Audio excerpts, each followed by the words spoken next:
When I turned 18, I got a $20 Walmart gift card. Not even a wrapped present or a cake. Just the card, handed to me like a receipt. My name's Aiden. I'm 27 now, and I still remember how my mom didn't even make eye contact when she gave it to me. My dad was watching a football game on the couch and muttered something like, "Happy birthday, champ," without even looking up. Meanwhile, my younger brother Nathan, who was turning 18 the following year, had already been hinting about his dream car for months, a brand new BMW coupe. He used to scroll through car listings at the dinner table like he was window shopping a life I wasn't allowed to have. I never said anything. Not when I opened that tiny envelope on my birthday and saw the $20 card like some consolation prize. Not when I overheard Mom talking to Aunt Denise about how they were saving for something special for Nathan. Not even when I saw my brother grinning like a movie star the day my parents surprised him with that gleaming new BMW parked in the driveway, complete with a giant red bow, like in those commercials nobody actually believes are real. Except it was real, and it was right there. And I was standing in the front yard with them, like a background extra in someone else's movie. I just smiled, said nothing, and went inside. Growing up, favoritism in our house wasn't a secret. It was practically a family tradition. Nathan was the golden boy. He was the miracle baby after my mom had a miscarriage between us. I heard that phrase more times than I can count. You're lucky to have a brother at all, Aiden. He's our little miracle. What that meant in practice was that Nathan never got grounded, always had the newest gadgets, and somehow escaped every consequence. When he got caught vaping in the school bathroom, boys will be boys. When I got a B+ in math, why aren't you trying harder like Nathan? So I stopped trying. Not with school. I still did well enough to get into a decent college with scholarships, but I stopped trying with them. With family dinners, conversations, holidays, I played my role as the quiet, responsible one. The one who didn't need anything. The one who could handle being forgotten. When Nathan turned 18, the BMW wasn't just a car. It was a ceremony. My mom was crying when they handed him the keys. My dad was patting him on the back like he'd just returned from war. And Nathan? He acted like it was the bare minimum. He said, and I swear I will never forget this, "Finally. Took you guys long enough." They all laughed. I stood in the doorway, half in, half out, like a ghost in my own house. After that, I kept my distance. I focused on school, worked part-time jobs, saved money. I didn't visit much during college, except when I absolutely had to. Every time I came home for a holiday, Nathan had something new. New speakers, new rims, a custom license plate that said N8 the Great. He became the kind of guy who posted mirror selfies with his car in the background like it was a trophy. Meanwhile, I was budgeting ramen packets and worrying if I could afford textbooks. And still, I said nothing. It wasn't bitterness. Not exactly. It was more like numbness. You ever get so used to being overlooked that you start to disappear, even to yourself? That's where I lived, just out of frame, watching life happen around me like I didn't have a script. But then something changed. I graduated, got a job in software engineering, not flashy, but stable. I moved out, rented a small apartment, and started building a life. Quietly. No help, no handouts. Just slow, steady progress. Nathan, on the other hand, didn't go to college. He started community college for a semester, dropped out, and bounced between part-time jobs and pyramid scheme ventures. He always had some business idea or new hustle. None of them stuck. But that car stuck around. He treated it like his firstborn, always detailing it, upgrading it, posting about it. But he drove it like a maniac. Speeding tickets, parking tickets, dented bumpers. Every few months there was a new story about how someone else messed up his car. I kept my mouth shut, even when my parents complained about how expensive his insurance was getting. They always bailed him out. He's still young, they said. He'll grow out of it. Then came the crash. It was 5 years after he got the car. I was 23, living in my second apartment, working my second job, doing pretty well for myself. I hadn't been home in a while. Then I got a text from my mom. Just a photo of Nathan's BMW. Or what was left of it. Crumpled. Airbags out. Windshield shattered. Apparently, he'd been racing someone at night on a back road. Lost control. Hit a tree. Miraculously, he wasn't seriously injured. Just some bruised ribs and a broken wrist. But the car was totaled. Insurance barely covered anything because of his history. My parents were frantic. "We're just grateful he's okay," they kept saying. I didn't respond. Then, a week later, Nathan called me. First time in ages. He didn't start with hello. He didn't ask how I was doing. He just said, I need a huge favor. I knew what was coming before he said it. His credit was trashed. Too many missed payments, too many overdrafts, maxed out credit cards. He'd been trying to get approved for a new car loan, but no one would touch him without a co-signer. And our parents had already hit their limit after bailing him out so many times. He was desperate. You've got good credit, right? You've got a good job. Come on. Man, it's just a formality. I'll make all the payments. I swear. There was a long pause on my end. And that's when I smiled. Not out of joy, not out of spite either, but something cold and clear settled in my chest, like the final piece of a puzzle clicking into place. I remembered my 18th birthday. I remembered the $20 card. I remembered every quiet moment I swallowed instead of speaking up. And I said, why don't you buy it with a gift card? He laughed at first, like it was a joke. Then I hung up. That's when all hell broke loose. I expected the fallout to be bad, but not this bad. Within hours of hanging up on Nathan, my phone started lighting up like a Christmas tree. Missed calls, voicemails, texts that went from pleading to guilt-tripping to outright threats of being cut off from the family. My mom left me a long voice message, voice trembling like she was on the verge of tears. Aiden, honey, I know things weren't always equal, but Nathan's in a really tough spot right now. He's your brother. Family means helping each other when it counts. I'm begging you to reconsider. My dad didn't bother with emotional manipulation. He went straight for the cold, hard guilt. You wouldn't even be in your position if it weren't for the values we taught you. Nathan just needs a little help to get back on his feet. Are you really going to let your own brother flounder like this over some ancient grudge? Ancient grudge. That line stuck with me. It wasn't about the car or the gift card or even the years of being the family afterthought. It was the fact that when I finally stood up for myself, just once, they acted like I was the villain. Like I had some moral obligation to keep propping up the same guy who'd been handed everything I never got, only to crash and burn every opportunity. I didn't reply, so they came to me. 2 days later, I was eating lunch on my apartment balcony when I heard the knock. I had a bad feeling before I even opened the door. Sure enough, it was my parents. My mom had that look she always wore when she wanted something. Part guilt, part martyrdom. My dad had his arms crossed like he was here on official business. They didn't ask if they could come in. They just did. We need to talk, Mom said, already scanning my apartment like she was evaluating it for judgment. You've really got a nice place, Dad muttered, almost like an accusation. I leaned against the kitchen counter, arms folded. So talk. Mom went first, of course. She always did when they needed something. Sweetheart, we know Nathan's made mistakes. But he's your brother. And he's scared. He needs a car to get to work. What work? I interrupted. Last I heard, he quit his job at the car wash because his crypto startup was taking off. Her smile faltered. Well, yes, but he's applying around. He's really turning over a new leaf. This accident was a wake-up call. He's serious now. He even said he wants to pay you back with interest. I stared at them. Why not co-sign for him yourselves? Dad's jaw tightened.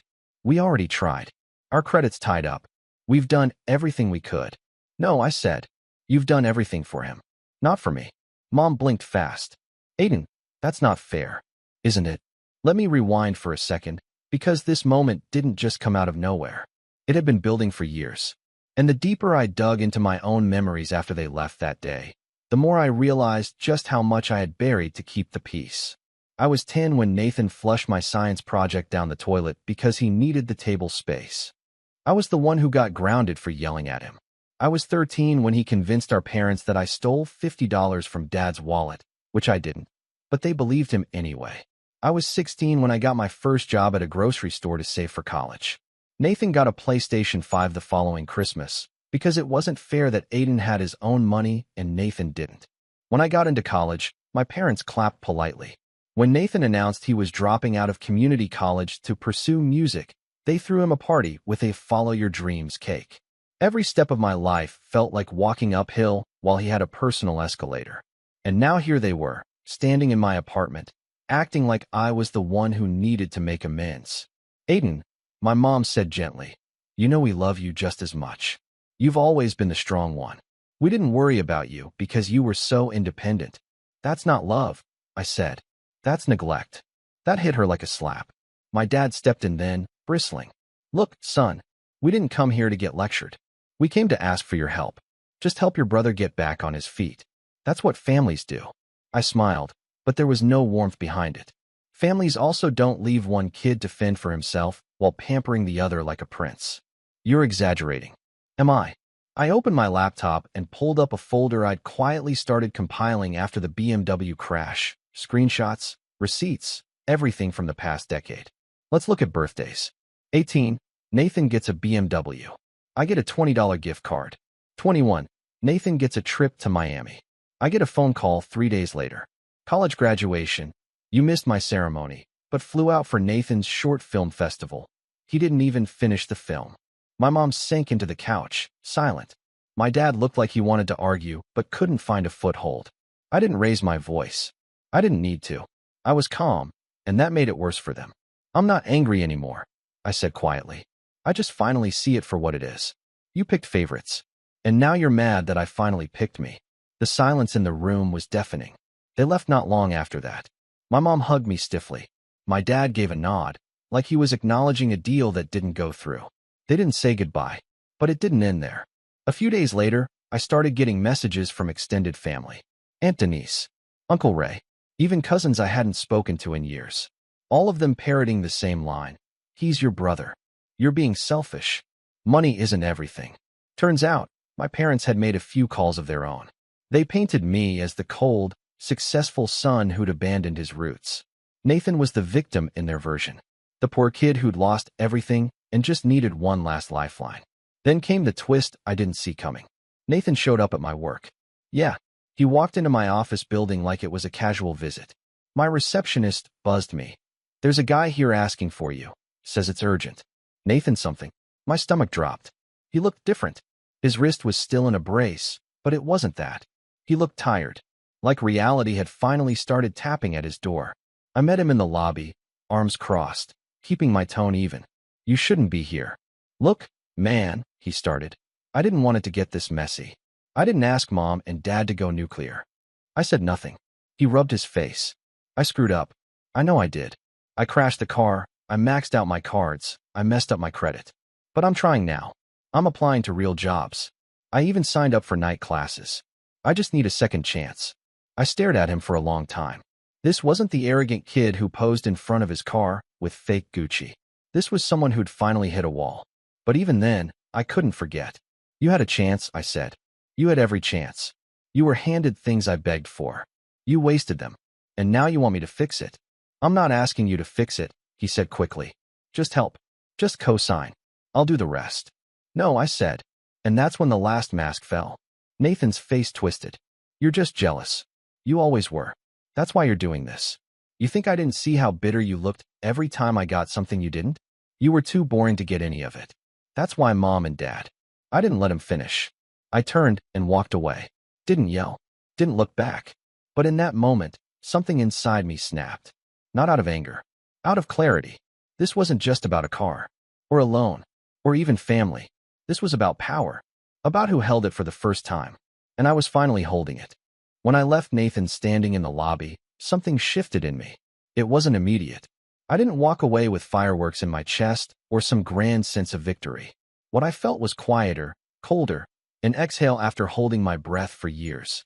But underneath that, buried deep, was a knot I hadn't realized I'd been carrying. A knot made of old guilt, warped family loyalty, and a longing to be seen. And for the first time, I wasn't trying to untangle it. I was letting it go. The fallout came swiftly. My parents stopped talking to me altogether. The daily guilt-tripping texts from Mom turned into cold silence. No good morning messages, no links to dog videos, no passive-aggressive Bible quotes. Just nothing. Dad, who never texted much anyway, blocked me on Facebook. I only found out because a mutual friend mentioned that he'd been posting updates about letting go of negative people and choosing family who chooses you back. My name wasn't mentioned, but it didn't have to be. At first, I told myself I was fine with it, that this distance was healthy, that I was protecting myself, and in some ways I was. But the silence wasn't peaceful. It was heavy, especially at night. I'd come home from work to my little apartment, quiet, dim, clean, and feel like I'd won a prize no one remembered awarding. I had the job, the stability, the life they said I'd never need help with. And I was alone. I'd scroll through old photos on my phone sometimes, ones I'd taken without thinking. Nathan sticking his tongue out in front of the Christmas tree. Me holding up a birthday cake I'd baked for Mom when I was 16. Dad asleep in his recliner, the dog curled up on his lap. Snapshots of a family I didn't have anymore. Or maybe never really had. It got worse when holidays rolled around. Thanksgiving came and went. No invite. No text. I spent it microwaving mashed potatoes and eating turkey slices off a paper plate. I told myself I didn't care, that I preferred the quiet. But then I saw a tagged Instagram story from my cousin, Nathan, at the dinner table, carving a turkey like he was the man of the house. My seat at the table gone. Not even a mention. Then Christmas. I didn't decorate. Couldn't bring myself to. I didn't shop for anyone. Didn't expect anything either. Still, I kept glancing at the mail slot, half hoping some card would arrive. Nothing came. The day itself was cold and gray. I spent it watching old sitcom reruns, half laughing at jokes I'd already memorized. I ordered Chinese food that arrived late and cold. I tipped the delivery guy double out of sheer loneliness. That night, I broke. I remember sitting on the floor of my apartment, back against the fridge, holding a beer I wasn't even drinking. I just stared at the label, tracing the condensation with my thumb. My chest felt hollow, like I was echoing inside. I kept thinking about that moment in the lobby. About Nathan's words. You're just jealous. Was I? Had I carried so much resentment for so long that I couldn't tell who I was without it? I wanted to call someone. Not to argue. Just to hear a voice that remembered who I was before all this. But my contact list felt foreign. Everyone was connected to them in some way. I couldn't trust anyone not to report back. I couldn't explain what it felt like to be the strong one everyone leaned on, until the weight crushed me. I sat there for a long time. Eventually, I stood up, took a deep breath, and opened my laptop. I didn't know what I was looking for at first. Maybe a distraction, maybe a lifeline. But I ended up on an old folder I hadn't touched in years, my college projects. Notes, half-finished scripts, app ideas. Back when I dreamed of building something of my own. I clicked through them slowly, like flipping pages in an old journal. One file caught my eye. Pulse Planner _V1. It was a productivity tool I'd started building during junior year. Part habit tracker, part mood journal, part goal setter. Clunky and basic, but it had potential. I opened the code and scrolled through. My old logic was messy, but the bones were there. It hit me. Then, I used to dream. Not just survive. That night, I stayed up past 2 a.m. cleaning up the code. No music. No distractions. Just me and my laptop. For the first time in months, my mind wasn't spiraling. I was building. That became my rhythm. Work during the day, build at night. I poured myself into Pulse Planner like it was oxygen. I gave it a cleaner interface, added analytics, connected it with wearable integrations. Slowly, it became more than a project. It became mine. I wasn't trying to prove anything. Not to Nathan. Not to my parents. Just to myself. Over time, the numbness eased. I started running again. Not far, just a few miles in the morning before work. Cleared my head. I signed up for therapy, something I'd resisted for too long. The first session, I barely spoke. But the second? I cracked open a little. By the fifth, I was unpacking things I didn't know I still carried. Shame. Abandonment. The aching desire to be chosen. My therapist, a calm older guy named Mark, said something that stuck with me. You spent your whole life trying not to rock the boat. But the boat was already sinking. You were just trying not to get blamed for the leak. It hit me like a punch. Because he was right. The more I looked back, the more I realized how many times I'd minimized myself to make others comfortable. How often I'd swallowed anger just to keep the peace. I wasn't angry at Nathan for getting the car. I was angry that I was taught not to ask for anything. That being quiet and selfless was supposed to be enough. That when it wasn't, they shrugged and said, well, you're the strong one. I wasn't weak for finally saying no. I was healing. And the more I healed, the more things started falling into place. Pulse Planner picked up traction on a small productivity subreddit. Someone posted a screenshot and called it clean, focused, and actually useful. That post got traction. A few hundred upvotes. Then 1,000. I made a landing page, offered a beta sign-up. Within a week, I had over 600 sign-ups. Not much, but enough to see potential. I bought the domain, polished the branding, and turned it into a side hustle. I wasn't making real money yet, but it wasn't about that. It was about building something that reflected who I'd become, not who I was trying to appease. And then, out of nowhere, I got a text from Nathan. Hey, I know you don't want to hear from me, but I need to tell you something. It's not about the car. It's important. I stared at the message for a long time. The old me would have deleted it, blocked him, walked away. But I wasn't the old me. I replied, what is it? He said he'd rather talk in person. So I agreed to meet. Not because I wanted to reconnect. Because I needed to see what he looked like on the other side of rock bottom. I met Nathan in a quiet corner booth of a half-empty diner downtown. He'd picked the place, probably because it was neutral ground. Not our childhood home, not my apartment, and certainly not Mom and Dad's house. Just a faded vinyl booth with a sticky table and a buzzing overhead light that flickered every few seconds like it was trying to stay awake. Appropriate, I thought. Everything felt on edge. He looked tired, really tired. His hoodie was wrinkled, and his beard was patchy like he hadn't cared enough to shave properly. There was a deep cut on his cheek that had almost healed, but not quite, and his left wrist was still in the brace. But the biggest change wasn't physical, it was in his eyes. Nathan always had this smug, untouchable gleam about him, like the world was just a backdrop to his personal movie. That gleam was gone. I know I messed up, he said, skipping hello. I didn't respond. Just waited. I wanted to tell you. I think I finally get it now. What you've been trying to say all these years. About how unfair everything was. That got my attention. He looked down at the table. You know what the worst part was about wrecking that car? He gave a dry laugh. It wasn't the crash. Or the pain. It was the look on Mom's face when she picked me up from the hospital. She wasn't scared. She wasn't sad. She just looked tired. Like she didn't have anything left for me. I stayed silent. Nathan glanced at me. She told me I should call you. Said you'd be able to help. That you always helped. I snorted. I don't recall helping you very much. He didn't argue. There was a long pause before he finally said, you don't have to forgive me. But I wanted you to know you were right. I didn't earn any of it. I just expected it. And now that it's gone, I don't know who I am without it. There was something honest in that moment. Raw. Like the last thread of ego had finally snapped, and he was just standing there, exposed and shivering in the cold reality of adulthood. But then he said something that turned everything on its head. I found something, he said, pulling out a folded piece of paper from his hoodie pocket. Something Mom and Dad didn't want either of us to see. I raised an eyebrow. What is it? He pushed it across the table. An old letter from Grandma. She left something in her will. But it never got to you. I unfolded the paper slowly. It was a copy of a handwritten note. Faded, but legible. Dated 6 years ago. Aiden, you've always reminded me of your grandfather. Quiet, kind, and far too humble for your own good. I know your parents have always favored Nathan. I tried to talk to them about it, but they wouldn't listen. That's why I've made arrangements. I left something for you. Not just money, but land. The cabin. The one by the lake your grandfather loved. It's yours now.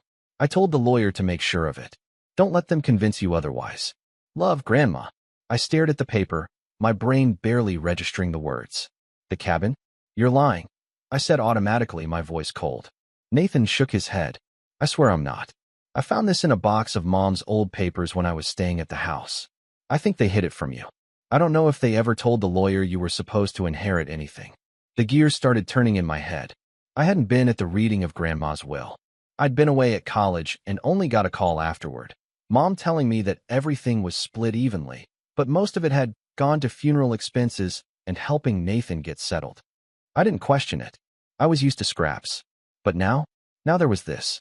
The cabin by the lake wasn't just sentimental. It was valuable. A real estate gem. The kind of place that people rented for premium weekend getaways. My grandfather had built it himself back in the 70s and maintained it meticulously. When I was a kid, it was the one place I ever felt close to him. We'd fish off the dock, chop wood, play cards by the fireplace. He once told me that place would be mine someday, and now I knew he meant it. I looked back at Nathan. Why are you telling me this? He hesitated. Because I wanted to make it right. And maybe because I hoped you'd use it better than they did. I know they tried to sell it. I heard them talking about it last year, but I think the paperwork was never fully in their name. If you go to the county office. I didn't let him finish. Because in that moment, I wasn't sitting in a diner with my brother anymore. I was sitting at the threshold of something big. Something just. And for the first time, I wasn't reacting, I was planning. The next morning, I called in sick. Then I drove 2 hours out to the county records office in the small town near the lake. The place smelled like dust and old linoleum, and the clerk at the front desk looked like she hadn't updated her hairstyle since 1995. But she was kind, helpful, and after about 40 minutes of digging through property transfer documents and notarized forms, she handed me a file. The cabin was never transferred to my parents' name. It was still in my grandmother's. And in her will, attached, sealed, and signed, it clearly stated that the property was to be left to me. Not to be sold, not to be split, solely and entirely to me. It should have passed into my name automatically, but only if the family submitted the final documentation. Which, of course, they never did. They'd buried it. And now I had the proof. By law, all I had to do was file the claim with the probate court, along with the letter and a petition to reopen the estate for property transfer. It would take a few weeks, maybe longer, but it would work. And when it did, that cabin wouldn't just be a quiet piece of family memory. It would be leverage. Because if they tried to sell it again, or claimed I was stealing, I'd have the original will and the county's record on my side. Ironclad. But I wasn't done. Not by a long shot. The next few weeks were a blur of preparation. I filed the court documents, hired a lawyer, a no-nonsense woman named Lila who didn't flinch when I said, "They've been hiding this from me for 6 years," and started planning my next move. I didn't tell Nathan what I was doing. I didn't tell anyone. Instead, I started looking deeper. Into my parents' finances. Into Nathan's bankruptcy filings. Into the tangled mess of personal loans and co-signed credit cards I had never been involved in, but which my name had mysteriously popped up on once or twice, years ago. And the more I found, the angrier I got. Turns out, when I was 19, my parents used my social security number to apply for a store credit card in my name. They never spent much, just a couple $100s, but it was fraud.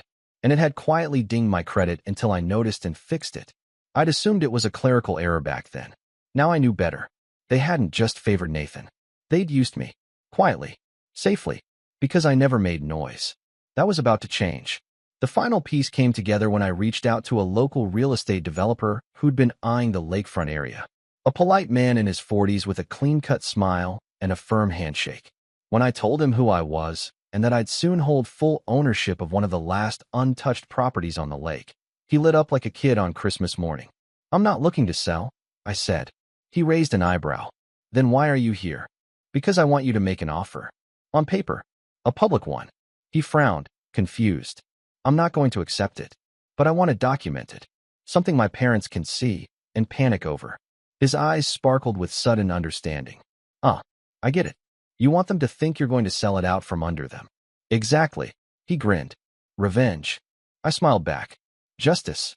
And just like that, the offer was drawn up.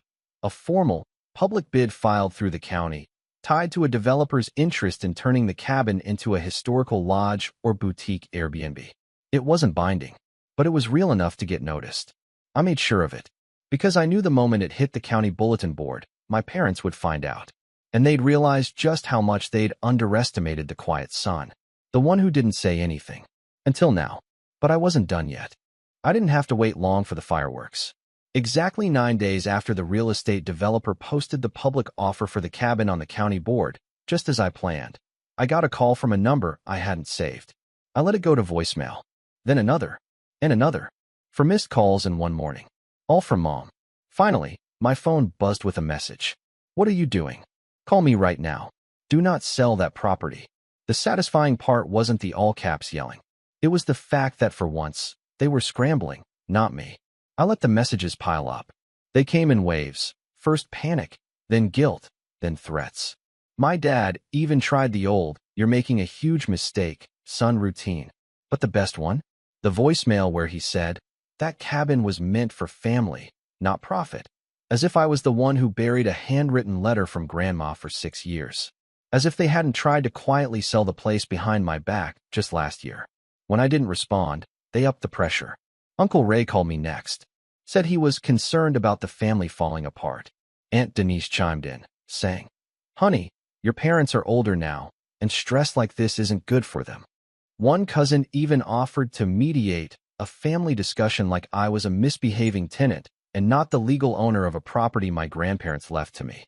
But I didn't budge. Then came the final play. Nathan. He showed up at my apartment again. I didn't let him inside this time. We talked at the door.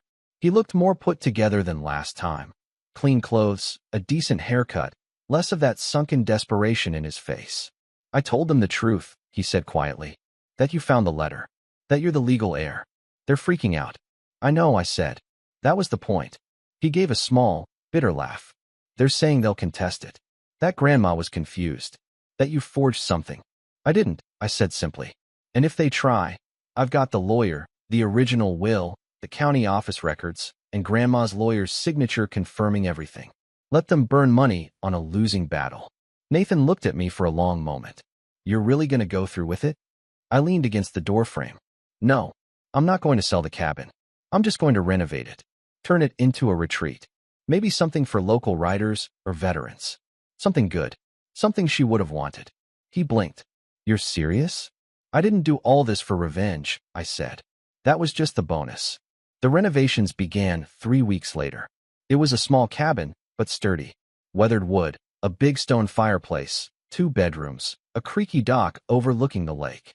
The water was still as glass in the early mornings. The kind of place where the world slowed down. I hired a local crew, paid them well, and gave them a timeline. As word got out that I was reviving the old cabin, I started getting emails and letters from people in the town, friends of my grandparents, former fishing buddies of my grandfather, even a librarian who remembered my grandma coming in every Wednesday to check out mystery novels. They all shared stories. Stories I had never heard because I'd never been included in those parts of our family's history. And suddenly, I realized something. This place had been mine long before I owned it on paper. I just never knew it. My parents, meanwhile, had no idea how to handle the shift in power. When they realized I wasn't going to sell the cabin, but was instead keeping it, and not for profit, but for legacy, they didn't know how to react. There were no more threats, no more calls, just silence. At first, I thought they were regrouping, planning some legal maneuver, but nothing came. A few weeks later, I got a single email from my mom. I hope you know what you're doing. This family is broken because of your choices. I read it once, then deleted it. Because the truth was, the family hadn't broken when I stood up for myself. It broke a long time ago, when they decided I was the background character in Nathan's story. I was just finally rewriting the script. The cabin opened 6 months later. I called it Stillwater House. Quiet name. Fitting. I didn't invite my parents to the opening. I didn't announce it on social media.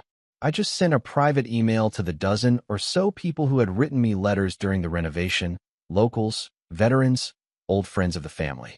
I let them know the cabin was open, free of charge for weekend stays for anyone who needed a break from life. No ads, no profit. Word spread slowly, quietly, exactly how I wanted it. Nathan came by once, unannounced. This time, I let him in. We sat by the fireplace, drinking coffee in the silence. After a long while, he said, "You didn't have to go this far." I didn't, I agreed. But it's the only reason anyone paid attention. He looked around the cabin. They still talk about selling it. You know that, right? Dad says you'll get bored and cave eventually. I won't. He nodded, then looked at me. Do you hate me? I thought about that. No, I said finally. I don't hate you. I just don't trust you. And I'm not responsible for fixing who you became. That hurt him. I could see it. But it was the truth. We talked a little longer. About life. About therapy. About how he was trying to build something of his own now. It wasn't much, but I wished him well. Then he left, and I never saw him again. 3 years have passed since then.